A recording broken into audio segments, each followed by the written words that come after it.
ഇറാന്റെ പരമോന്നത നേതാവായ ആയത്തുള്ള അലി ഖമേനി അമേരിക്കയ്ക്കെതിരെ ഉന്നയിച്ച മുന്നറിയിപ്പ് ഒരു നിമിഷത്തെ വികാരപ്രകടനമോ താൽക്കാലിക രാഷ്ട്രീയ പ്രതികരണമോ അല്ല, മറിച്ച് ദശാബ്ദങ്ങളായി ഇറാൻ അനുഭവിച്ചുകൊണ്ടിരുന്ന രാഷ്ട്രീയ, സാമ്പത്തിക, നയതന്ത്ര സമ്മർദ്ദങ്ങളുടെ പശ്ചാത്തലത്തിൽ രൂപപ്പെട്ട ഒരു ചരിത്രബോധമുള്ള പ്രഖ്യാപനമായിരുന്നു അത്.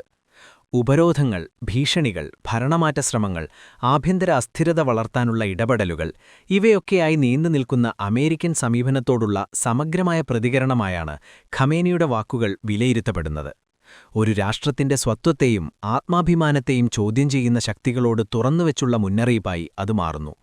ഈ പശ്ചാത്തലത്തിലാണ് ഇറാനെതിരായ പുതിയ സാമ്പത്തിക ആക്രമണം അമേരിക്ക പ്രഖ്യാപിച്ചത്.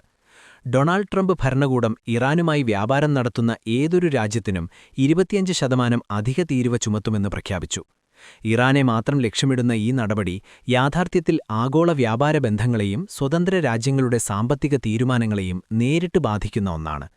ഒരു രാജ്യവുമായി നിയമപരമായി വ്യാപാരം നടത്തുന്നതിന്റെ പേരിൽ മൂന്നാം രാജ്യങ്ങളെ ശിക്ഷിക്കുമെന്ന് പ്രഖ്യാപിക്കുന്നത് അന്താരാഷ്ട്ര വ്യാപാര ചട്ടങ്ങളോടും രാജ്യങ്ങളുടെ പരമാധികാരത്തോടും കാണിക്കുന്ന തുറന്ന അവഗണനയായി വിലയിരുത്തപ്പെടുന്നു.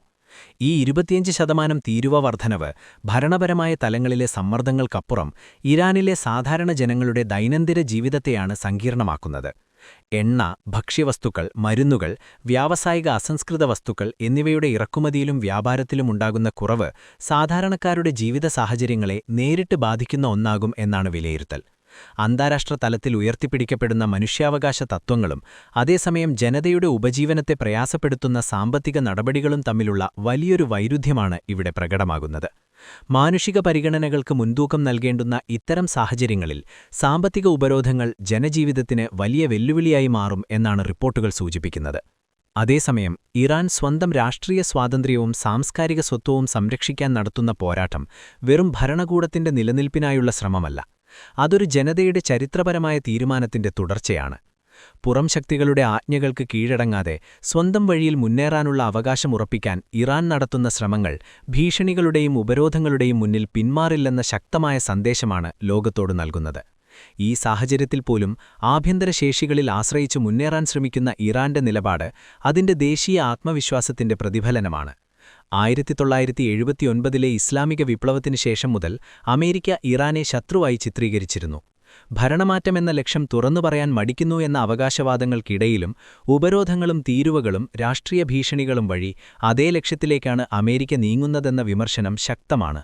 ഇന്റർനെറ്റ് നിയന്ത്രണങ്ങൾ മുതൽ മനുഷ്യാവകാശ റിപ്പോർട്ടുകൾ വരെ എല്ലാം രാഷ്ട്രീയ സമ്മർദ്ദത്തിന്റെ ഉപകരണമാക്കി മാറ്റുന്ന സമീപനം അന്താരാഷ്ട്ര നിയമങ്ങളോടുള്ള അവഗണനയെ തന്നെ പ്രതിഫലിപ്പിക്കുന്നു. ഖമേനി പറഞ്ഞതുപോലെ ഇറാൻ ശക്തവും ബോധമുള്ള ഒരു രാഷ്ട്രമാണ്. ശത്രുവിനെ തിരിച്ചറിയാനും പ്രതികരിക്കാനും അതിന് കഴിയും.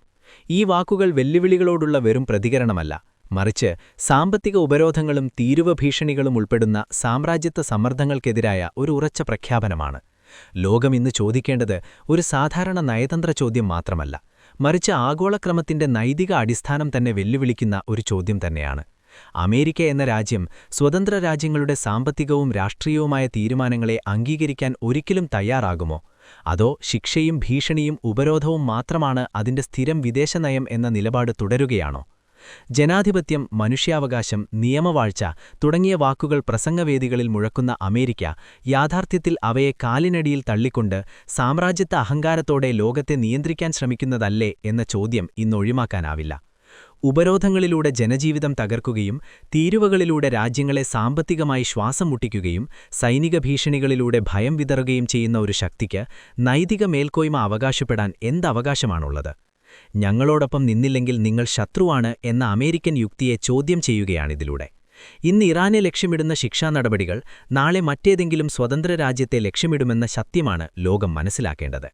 അതിനാൽ തന്നെ ഇറാനെ പിന്തുണയ്ക്കുന്നത് ഒരു രാജ്യത്തെക്കുറിച്ചുള്ള നിലപാടല്ല, അത് ശക്തൻ എല്ലാം നിർണയിക്കണം എന്ന അഹങ്കാരത്തിനെതിരായ ആഗോള പ്രതിഷേധമാണ്. അമേരിക്ക തന്റെ അധിനിവേശ നയങ്ങൾ അവസാനിപ്പിച്ച് സ്വതന്ത്ര രാജ്യങ്ങളെ തുല്യരായി കാണാൻ തയ്യാറാകുന്നില്ലെങ്കിൽ ലോകം അതിന്റെ ഇരട്ടത്താപ്പിനെയും കപട നൈതികതയെയും കൂടുതൽ ശക്തമായി ചോദ്യം ചെയ്യുക തന്നെ ചെയ്യും.